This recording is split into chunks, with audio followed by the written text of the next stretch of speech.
Olá a todos, olá a todas. Estamos aqui nesse contexto da segunda videoaula falando sobre a evolução histórica da álgebra. Na videoaula anterior nós falamos sobre essa evolução começando no século III, destacando naquele contexto os trabalhos de Diofanto de Alexandria e falamos até a matemática hindu ou a matemática indiana. A partir nessa videoaula nós estaremos falando sobre a matemática dos árabes, começaremos falando sobre ela e falaremos até o contexto do trabalho do francês François Viète alguns séculos à frente.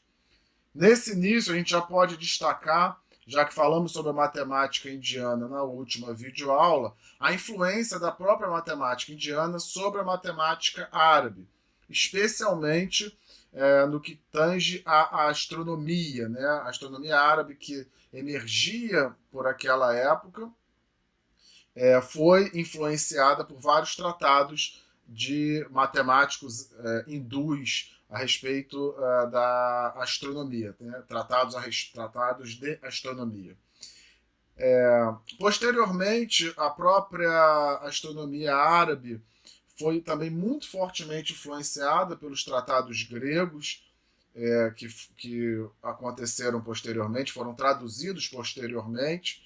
Mas, no entanto, a gente deve salientar que aquilo que eles chamavam de computação indiana permaneceu, né? São traços exatamente vinculados com o sistema que usamos hoje, o sistema de numeração decimal e posicional, e também daquilo que a gente chama hoje dos algarismos indo-arábicos. Então a gente destaca nesse início a influência da matemática indiana, pelo menos no que tange a astronomia, mas certamente não se limitou à astronomia, mas a gente destaca nesse início sobre a matemática árabe. Em termos da matemática árabe, a gente também pode destacar um pouquinho do contexto. Bagdá se constituiu como centro científico entre os séculos 8 e 12, um centro científico realmente muito promissor e muito importante naquele contexto. Foi instituído ali aquilo que eles chamavam de Casa do Saber, onde ali eram traduzidos vários clássicos gregos, vários clássicos hindus, vários clássicos, várias obras, vários tratados de épocas anteriores. E aqui cabe destacar que não somente os árabes sofreram transmissão de saberes, recepcionaram essa transmissão, mas também produziram matemática de maneira original, tiveram produção de fato original, principalmente a partir do século IX. A gente tem, às vezes chega nas nossas escolas, que o papel dos árabes foi tão somente difundir o sistema indo-arábico, o sistema posicional para a Europa. E não foi somente isso. Certamente o papel da matemática árabe não se limitou a essa transmissão. Muito pelo contrário, ela também se constituiu como uma produção de matemática, uma produção matemática original. Um dos grandes nomes, quando se fala sobre matemática árabe, e especialmente sobre a álgebra árabe, em qualquer tratado de história que a gente vai visitar, é o matemático Al-Khwarizmi. Ele apresentou na sua obra, que nós vamos falar daqui a pouquinho, um estudo sistemático de alguns métodos para classificar e resolver equações, e criou uma espécie de cálculo algébrico a respeito de expressões polinomiais. Um dos seus livros mais famosos é exatamente o Tratado sobre Cálculo de Al-Jabr e Al-Muqabala. Al-Jabr, possivelmente da onde vem o nosso termo álgebra, além de ser título desse livro de Al-Khwarizmi, ele também era um procedimento. Então aqui ele fala de dois procedimentos aos quais são trabalhados no contexto da resolução de equações, embora o contexto da equação naquele tempo era diferente daquele que a gente conhece hoje, mas aqui a gente vai conversar um pouquinho no intuito de entender esses dois procedimentos, Al-Jabr, que quer dizer restauração, e Al-Muqabala, que quer dizer balanceamento. Vamos falar um pouquinho sobre isso num exemplo que nós vamos trabalhar daqui a pouquinho sobre esse livro do Al-Khwarizmi. Aqui a gente observa, e cabe a gente citar, que ele utilizava uma linguagem bastante retórica e um vocabulário padrão para designar os objetos, né, sejam as quantidades desconhecidas, relacionadas às quantidades desconhecidas, como também com relação às quantidades conhecidas, digamos assim. Aqui ele chamava, por exemplo, como a gente pode ver nessa tabela aqui, de Haddad, que seria o número que nós temos, ou a quantidade de dinheiro dentro do contexto do problema, o que para a gente quer dizer aquela quantidade conhecida, é um número, né? É um número dado. Sempre um número positivo nesse contexto. Gidir é o que ele chamava de, é o que a gente conhece hoje como quantidade desconhecida, né? Ou, por exemplo, uma raiz, o que chamaríamos hoje na nossa notação moderna de x. E o mal, que seria o quadrado dessa quantidade desconhecida, o que chamaríamos hoje de x ao quadrado, por exemplo, e para eles significava possessão ou tesouro. Bom, vamos trabalhar um exemplo a partir desse vocabulário, né, que Al-Khwarizmi apresentava aqui. Observe que a gente pode reiterar que é uma linguagem retórica, né, não tinha uma simbologia algébrica da mesma maneira com que a gente conhece hoje, mas sem dúvida a forma de abordar o problema apresentava de fato alguma originalidade. Aqui, por exemplo, a gente pode enumerar, né, 6 problemas. A partir desses 6 problemas, para cada um desses 6 problemas, Al-Khwarizmi apresentou um método de resolução para cada um deles. Então, por exemplo, de forma geral, ele dizia problemas que são vinculados a quadrados iguais a raízes. Aquilo que hoje, se fôssemos colocar na nossa linguagem algébrica atual, chamaríamos de ax ao quadrado mais bx. Quadrados iguais a um número seria ax ao quadrado igual a um determinado número, c. Raiz igual a um número, bx igual a c. Quadrados e raízes iguais a um número, seria ax ao quadrado mais bx igual a c. E quadrados e raízes iguais a quadrados, que poderiam ser iguais, falando no contexto de hoje, bx mais c igual a ax ao quadrado. Para cada um desses procedimentos, Al-Khwarizmi explicitou uma forma de resolver cada um desses 6 problemas. Aqui, para a gente entender um pouquinho, esses procedimentos, por exemplo, de Al-Jabr e Al-Muqabala. Uma equação, né, colocando, aqui a gente pode trabalhar essa equação, uma equação escrita com a nossa notação, né, para que a gente entenda melhor esses procedimentos. Então, por exemplo, ressaltando que ele não escrevia a equação dessa maneira. Então, a partir dessa equação, por exemplo, a gente pode observar que em um membro, do membro esquerdo, nós temos 2x ao quadrado, né, o número de quadrados, mais 100, menos 20x igual a 58. Aqui a interpretação dada por Al-Khwarizmi é a seguinte: o primeiro membro, como tem esse menos 20x e todos os coeficientes, lembrando que o termo coeficiente, essa ideia também é muito moderna, né, muito nossa, todos os coeficientes aqui eles são positivos. No contexto árabe, ou no contexto daquela época, não se trabalhava com números negativos nesse contexto específico.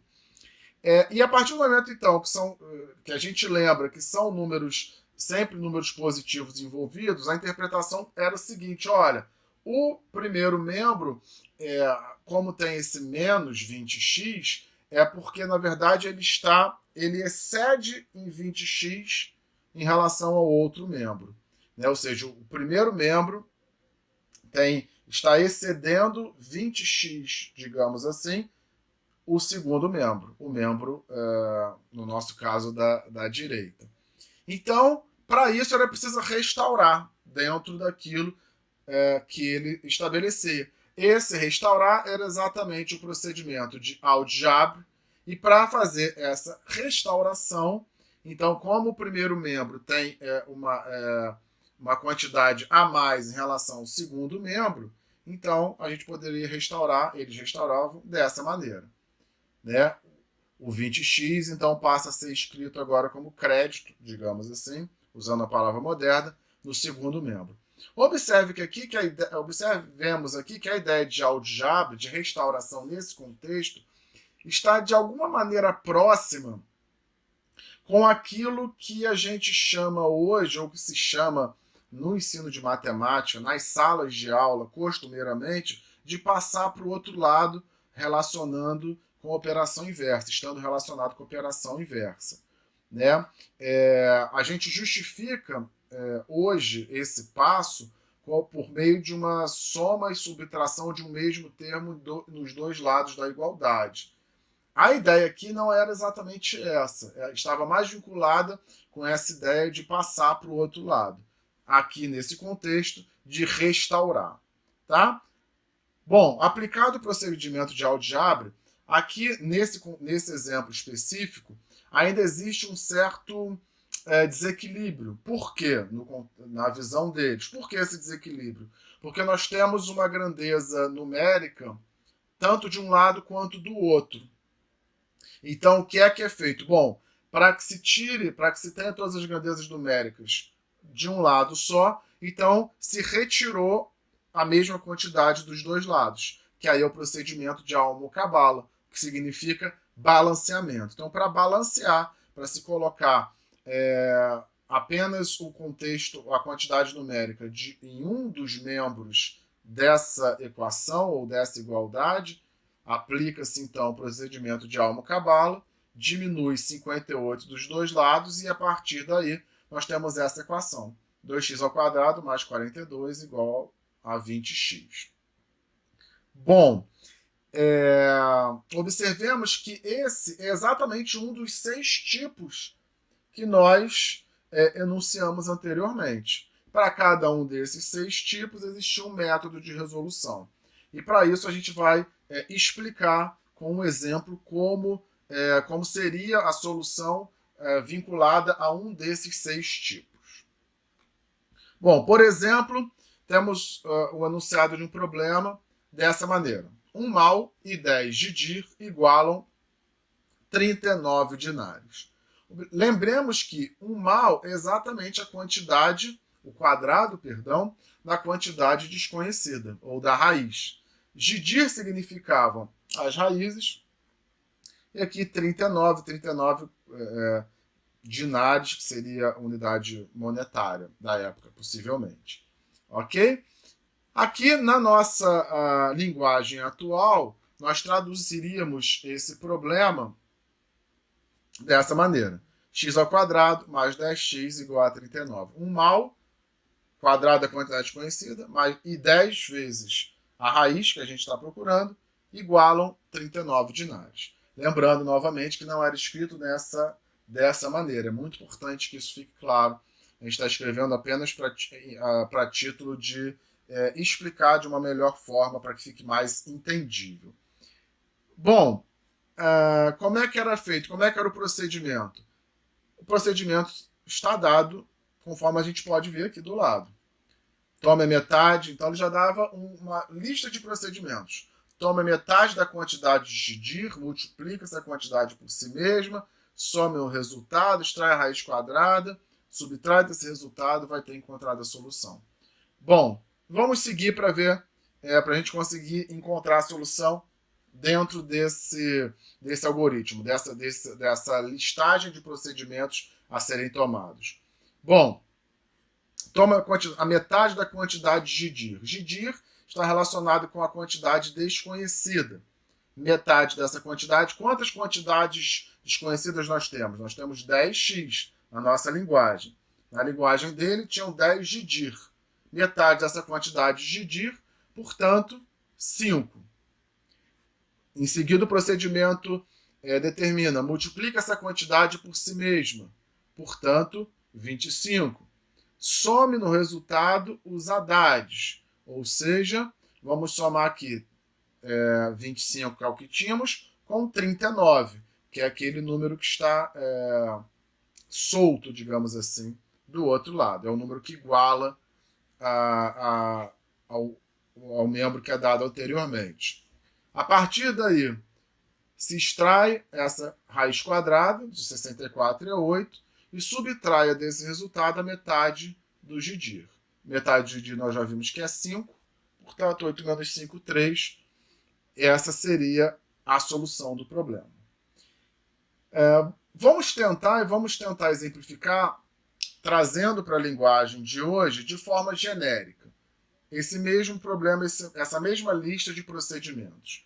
Bom, aqui então ele orientou, tome metade da quantidade de DIR, aqui nós estamos chamando a quantidade de DIR de B, que quando a gente escreve a equação de forma genérica, né, ficaria ax² mais bx igual a c, usando esse modelo. Lembrando que a essa época não tinham esses coeficientes, não tinha A, não tinha B, não tinha C.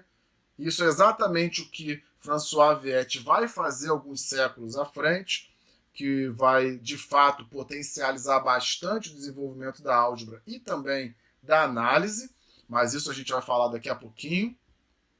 Então aqui a gente vai tentar, usando a nossa linguagem, visualizar um pouco desse procedimento que a Al-Khwarizmi trabalhou para esse exemplo específico, para esse problema específico. Bom, então aqui metade da quantidade de DIR, ele pede então para que multiplique essa quantidade por ela mesma, portanto fica dessa maneira, soma esse resultado os Haddad, que no caso seria o C, né? Dentro da nossa notação, da notação moderna, pede para extrair a raiz quadrada do resultado e, finalmente, subtrai desse resultado a metade de GDIR, encontrando a solução. Então, a solução para a equação que nós conhecemos hoje como ax² mais bx igual a c seria dado dessa forma, de forma genérica. Observem aqui que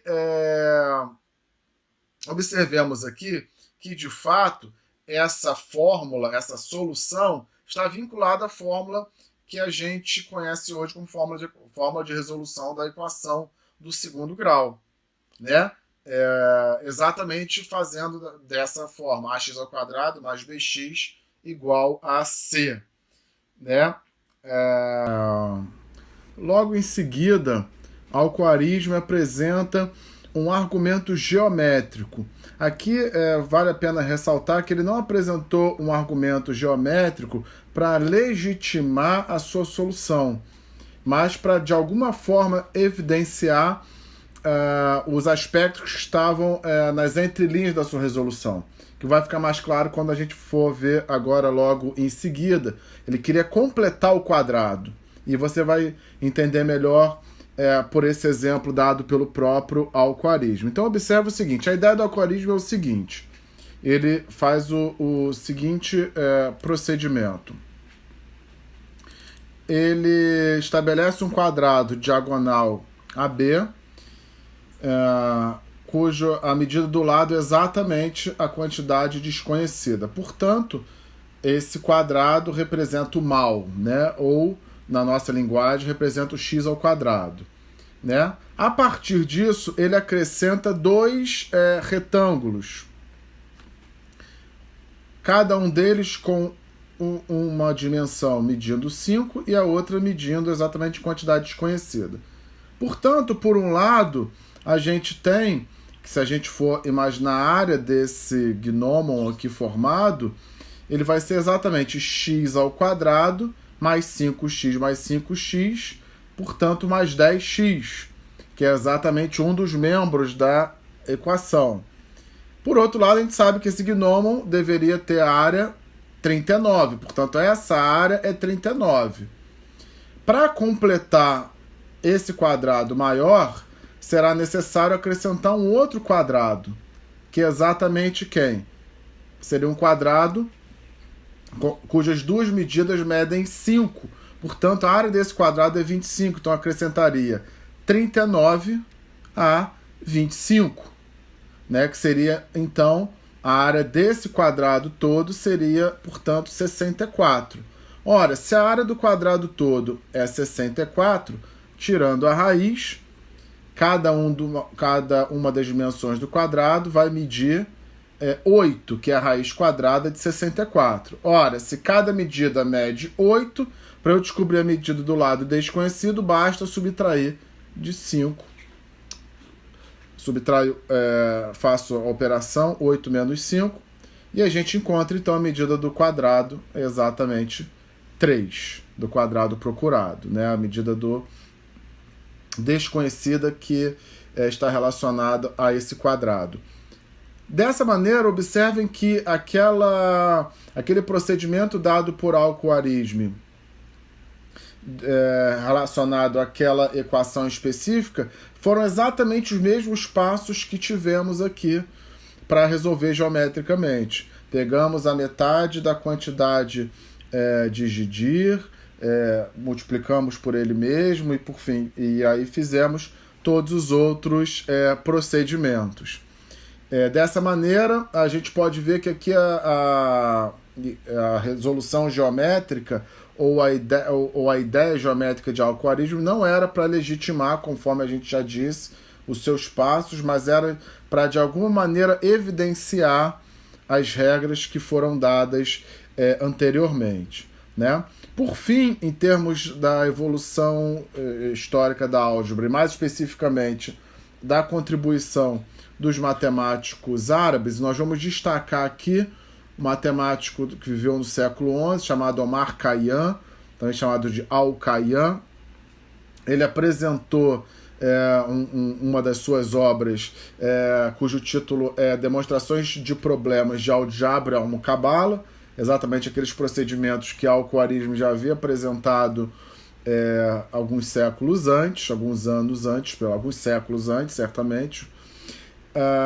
E ali a gente observa que o tratado de Omar Khayyam, ao contrário do Al-Khwarizmi, apresentava uma série de soluções geométricas para os diversos tipos de equação do terceiro grau, né? Ele classificou 25 espécies de problemas envolvendo equações, tanto equações de segundo grau quanto equações do terceiro grau, e ali ele elaborou uma série de soluções, uma solução para cada uma dessas espécies de problemas.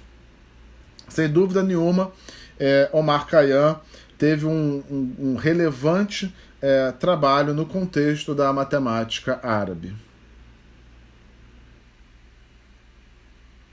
Bom, continuando nossa trajetória e tentando entender um pouco como se deu a difusão da álgebra no Ocidente, cabe a gente ressaltar agora o papel das escolas de ábaco, que floresceram na Itália a partir do século XIII. Essas escolas, sobretudo, estiveram ligadas com o desenvolvimento do capitalismo ali no fim da Idade Média, e ali elas buscavam treinamento, né? Treinavam, na verdade, jovens comerciantes, e nessa escola eram tratados diversos problemas ligados ao comércio, né? Exatamente no intuito de dar ferramentas para esses jovens que eram em torno ali de 11, 13 anos, de estarem fazendo as operações que eles precisavam fazer para que pudessem desempenhar o seu ofício no comércio. Ali os cálculos envolviam os chamados numerais indianos, né, muito próximos dos nossos numerais que temos hoje no nosso contexto. Os problemas que eram trabalhados ali envolviam, né, especialmente regra de 3, juros compostos e ainda outras ferramentas também vinculadas com a álgebra, muito provavelmente também produto de uma prática matemática estabelecida naquele contexto. Foram publicados também os chamados livros de ábaco, né? O mais especial deles, o mais famoso deles, é o chamado Liber Abaci, publicado por Fibonacci. Tradicionalmente, costumava-se dizer e pensar e inferir que o Liber Abaci, essa obra de Fibonacci, teria teria implicado exatamente no estabelecimento dessas escolas de ábaco. No entanto, o entendimento da historiografia hoje é que, na verdade, é o oposto. O Liberabit não foi a causa, mas sim a consequência de práticas estabelecidas nas escolas de ábaco, daquele contexto, naquela época, naquela região, e, portanto, era fruto, de alguma maneira, de todas essas práticas que estavam estabelecidas ali. Nessa obra, Fibonacci faz uma defesa, né, da notação indo-arábica e do sistema posicional, que é muito fortemente utilizada hoje, né? Na modernidade, nós utilizamos exatamente essa notação e esse sistema advindo exatamente da matemática indiana, conforme nós já conversamos anteriormente. Podemos destacar aqui o primeiro livro de ábaco, né? A propor uma álgebra, foi registrado ali por um cidadão chamado Jacopo da Firenze, em 1307. Ali não existem grandes novidades, mas ele é o primeiro livro que propõe uma álgebra própria. E aí nos cabe ressaltar que as práticas matemáticas ali no seu registro, não estabelecia uma simbologia unificada, ou seja, não havia um esforço no intuito de desenvolver novas notações e aplicá-las em situações gerais, algo que fosse de alguma maneira unificada, né? Uma simbologia unificada. Mesmo na tentativa do Luca Pacioli e alguns de seus contemporâneos em estabelecer uma exposição enciclopédica desses simbolismos, mesmo nessas tentativas não acontece uma simbologia unificada na escrita dessa álgebra em vários contextos, né, em várias práticas. Então, nessas práticas não existia uma mesma simbologia que estava vinculada a todas essas práticas e a todos esses contextos. Por exemplo, no século XVI, os tratados alemães, né, os escritos alemães já utilizavam os sinais de mais e de menos que nós utilizamos hoje, né? No contexto da Itália, por exemplo, não utilizavam esses sinais, né? Eram palavras que eram abreviadas e faziam esse papel dos sinais. Né? Por exemplo, o sinal da raiz quadrada, que nós conhecemos hoje, foi proposto em 1525 por Rudolf, e um inglês, Robert Record, em 1557, sugeriu o sinal de igual. Né? O interessante ali foi esse sinal de igual que nós conhecemos nos dias de hoje. Ele argumentou da seguinte maneira: olha, esse sinal de igual, na verdade, são duas retas paralelas, porque não tem nada mais igual do que duas retas paralelas. Então essa foi a ideia do Record de 1557, do inglês, e a partir disso, de alguma maneira, isso se padronizou, principalmente depois do século XVII, e aí dessa maneira a gente tem uma simbologia unificada. Então, no que tange as simbologias, até o século XVII não existia uma simbologia unificada, mas cada prática, em cada contexto, utilizava sua determinada simbologia entendida em cada contexto. A álgebra do século XV e do século XVI, ela não muda muito em relação à matemática dos árabes. Ela não tem grandes mudanças. Tem mudanças, mas não tem mudanças tão substanciais. Eles utilizavam um simbolismo, como nós dissemos, que não era unificado, tanto para a incógnita, né, para o valor desconhecido, quanto para cada uma das operações. Isso nós já falamos aqui também. A partir do século XIV, e aqui a gente vai observar que o desenvolvimento do pensamento algébrico a partir do século XIV, ela se dá principalmente na busca de métodos gerais para a resolução de equações cúbicas, né, equações do terceiro grau. E assim os desenvolvimentos algébricos mais importantes dos séculos XV e XVI são exatamente originados dos esforços para encontrar uma solução da cúbica por meio de radicais. Né? Então, os desenvolvimentos algébricos mais importantes a partir do século XIV, se estendendo até o século XVI, são exatamente frutos desses esforços para encontrar as soluções de uma equação cúbica por meio de radicais. E aqui a gente destaca a fórmula obtida primeiramente por Scipione del Ferro, que escreveu uma fórmula, obteve uma fórmula usando radicais para um determinado tipo de equação no início do século XVI, mas manteve em secreto, como era costume naquele contexto ali.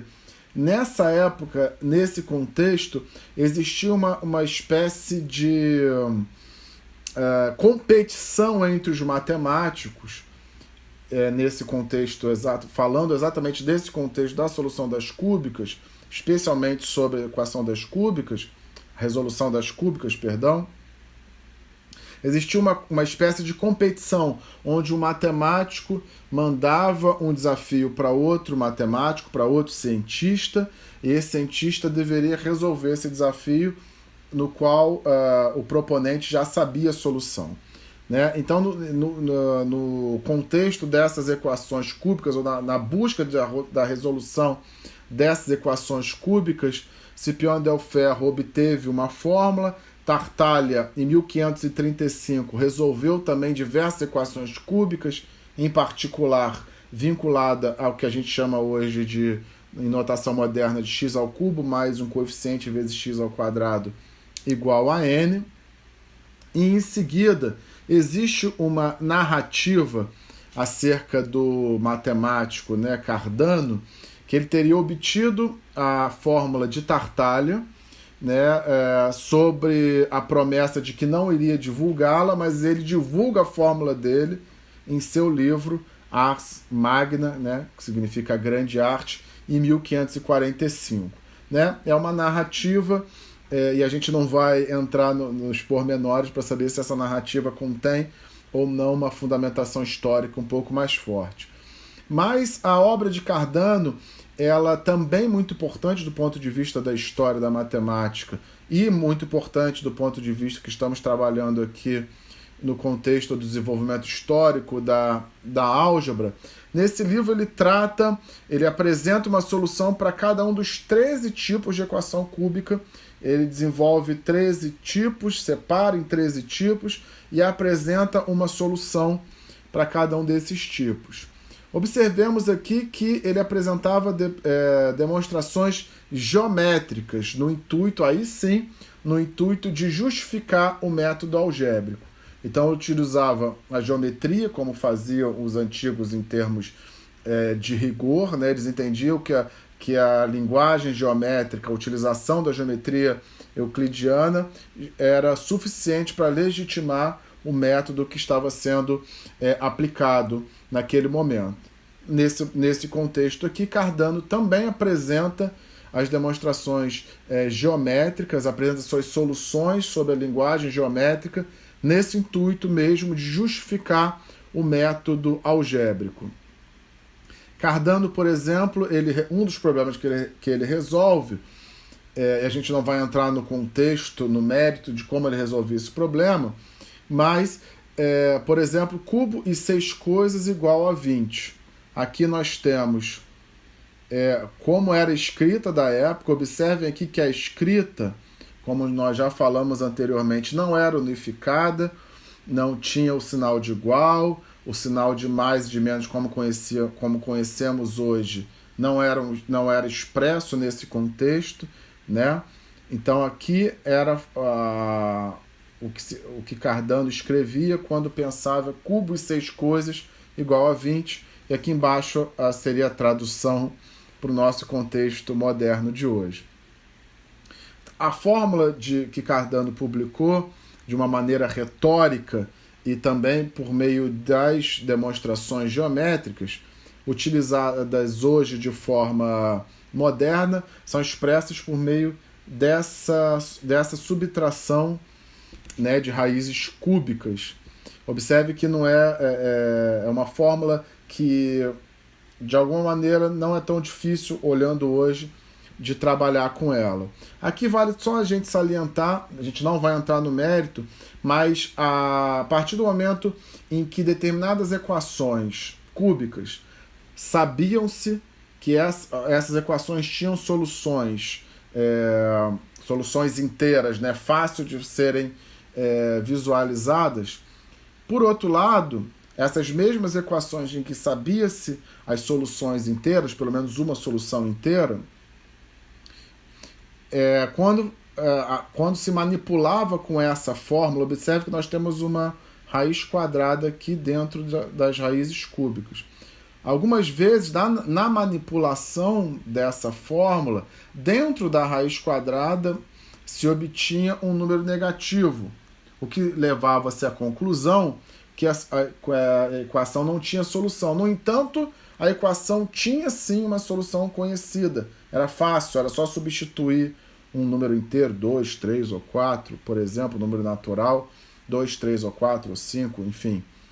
Substituía na equação e via que de fato tinha aquela solução. Mas na manipulação da fórmula se chegava a uma raiz quadrada de número negativo. A partir desse embate, se procurou fazer alguns cálculos, alguns procedimentos, e que deram origem ao que a gente chama hoje de números complexos. Não vamos entrar nesse mérito, mas de alguma maneira a solução das equações cúbicas é importante a gente pontuar, não só deu origem, não só foi importante para o desenvolvimento da álgebra, como também de alguma maneira impulsionou uma outra área da matemática que nós conhecemos hoje como números complexos. Por fim, a gente finalmente chega em Viette, principalmente aqui no século XVI. Né? A importância do Viette foi grande tanto para o desenvolvimento da álgebra quanto para o desenvolvimento da análise. Vamos falar rapidamente sobre alguns dos aspectos do trabalho de Viette. Viette publica seu livro, um dos seus livros, da Introdução à Arte Analítica, e nessa obra, nesse tratado, ele procura trabalhar os problemas de maneira axiomática. Ele dá um tratamento axiomático no intuito de resolver o maior número de problemas possíveis. Na verdade, uma das intenções fortes de Viette era tentar fundamentar um método universal que pudesse resolver problemas cuja principal ferramenta era a álgebra. Então, de alguma maneira, ele procurou dar uma legitimidade ao seu método por meio dessa axiomatização que ele apresentou já no início do seu trabalho. E aqui ele faz uso de quantidades conhecidas como método geral de análise. As incógnitas eram representadas por vogais, as quantidades desconhecidas eram representadas por vogais, e os coeficientes, o que nós chamamos hoje de coeficientes, eram representados por consoantes. E aqui sim reside a grande originalidade do trabalho de Viette. Uma delas, que é exatamente efetuar a representação dos coeficientes de maneira simbólica.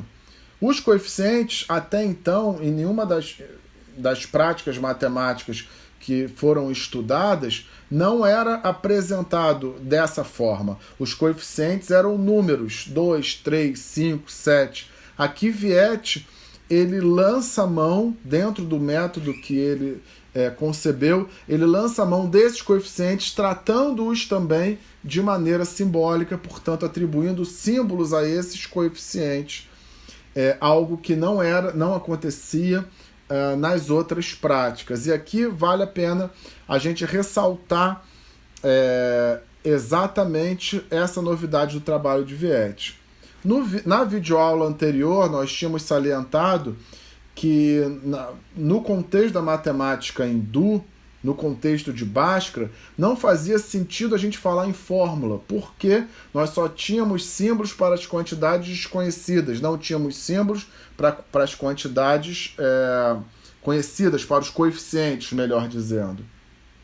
A resolução de uma fórmula, por exemplo, ela, quando a gente expressa uma fórmula, a fórmula de equação de segundo grau, exemplificando, toda essa fórmula ela é em função de cada um dos coeficientes de A, de B e de C, que só foi possível, só faz sentido a gente falar desses coeficientes a partir de Viette, que foi exatamente quem conseguiu quem teve esse insight a partir da sua motivação de fundamentar esse método universal. Então é bastante importante o trabalho de Viette, não só nesse sentido, mas em particular nesse sentido que nós acabamos de colocar aqui, da representação dos coeficientes de maneira simbólica também. Por fim, no intuito da gente ter uma ideia do trabalho de Viette, a gente traz o primeiro problema do seu livro, né, do seu procedimento, na verdade, das etéticas, de como Viette chamava. Ele trabalha aqui o mesmo problema que Diofanto trabalhou. E aqui, em particular, vale a pena a gente fazer um parêntese da possível influência de Diofanto, ou da provável, muito provável influência de Diofanto sobre o trabalho de Viette. Diofanto certamente foi traduzido, né? Teve uma tradução para o latim, que nós já salientamos na última videoaula, e na introdução à arte analítica, Viette resolve, usando o seu método que havia acabado de conceber, vários problemas que Diofanto havia resolvido na sua aritmética. Um deles é esse: dada a diferença entre duas raízes e a sua soma, descobrir essas raízes. Vamos ter uma ideia de como Viette resolveu esse problema.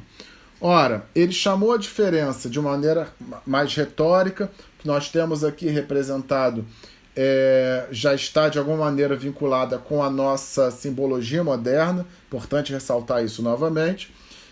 Ele chamou a diferença entre as raízes de B e a soma entre elas de D, que eram números, são números, né? Em outros contextos, de outras práticas matemáticas, essa diferença seria um número, 20, 10, 15, 100. Aqui ele chama tanto a diferença quanto a soma atribui a elas símbolos, no caso aqui B e D, consoantes. E ele faz a seguinte argumentação. Ora, vamos supor que a menor raiz é A. Se a menor raiz é A e a diferença entre as raízes é B, então ele conclui, ele deduz que a menor raiz então tem que ser A mais B. Ora, se a soma das raízes é D, então ele faz a soma aqui entre as raízes. A gente teria que 2A mais B, que é a soma entre as raízes, é igual ao D. Portanto, por uma operação simples algébrica, 2A fica sendo B menos D, e finalmente o A, que seria a menor raiz, é expressa por meio de B menos meio de D. Analogamente, Viette continua seu raciocínio chamando a menor raiz agora de E. Se a menor raiz é E, diz Viette, e a diferença é B, a menor raiz então vai ser E menos B. Fazendo a soma entre a maior e a menor raiz, temos então aqui que 2E menos B seria igual a exatamente a soma entre as raízes, que é representada por D. Fazendo uma nova operação algébrica simples aqui, 2E igual a B mais D, então fica meio de B mais meio de D, que Viette sintetiza da seguinte maneira. Ele conclui que a menor raiz, o A, será dada pela subtração entre a metade da soma e a metade da diferença, ao mesmo tempo que a maior raiz será dada pela metade da soma, entre a metade da soma e a metade da diferença. Logo a seguir, Viette dá um exemplo numérico, e esse exemplo numérico é o mesmo que Diofanto resolveu na sua aritmética. Mais um sinal de que, de fato, Viette teve uma influência considerável de Diofanto de Alexandria. Aqui, então, Viette supõe, se B é 40, ou seja, se a diferença é 40 e a soma é 100, dentro daquilo que Viette deduziu, a menor raiz será a subtração entre a metade da soma e a metade da diferença.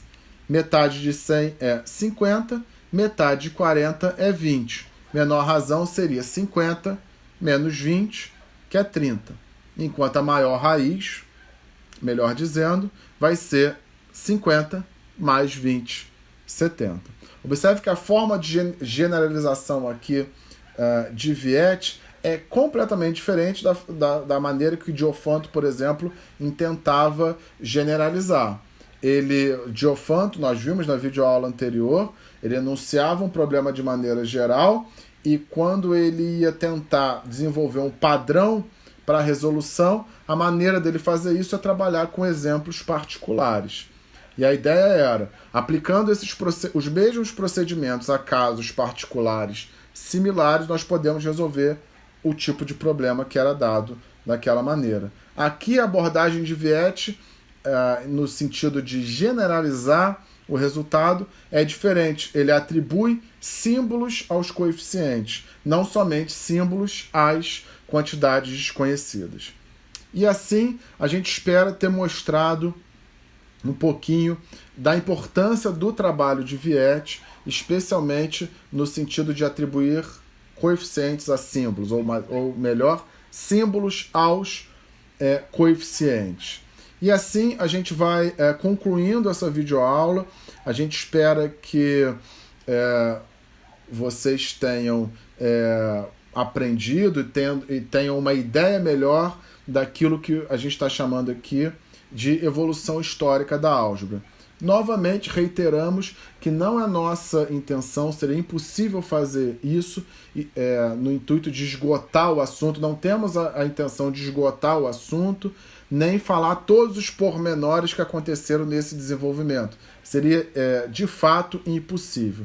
No entanto, a gente fez um exercício de tentar mostrar, evidenciar alguns aspectos que fizeram parte dessa evolução histórica, tentando mostrar esses aspectos dentro dos contextos em que eles foram desenvolvidos e tentando fugir do nosso olhar de hoje, mas tentando visualizar cada uma dessas práticas dentro do olhar, do contexto, da época, do tempo em que essas práticas foram estabelecidas. Até a próxima. Na próxima videoaula já falaremos sobre aspectos vinculados mais fortemente à educação matemática e assim a gente conclui esse esforço de trabalhar a evolução histórica da álgebra dentro desse contexto da disciplina de educação matemática, análise e álgebra. Forte abraço a todos, até mais.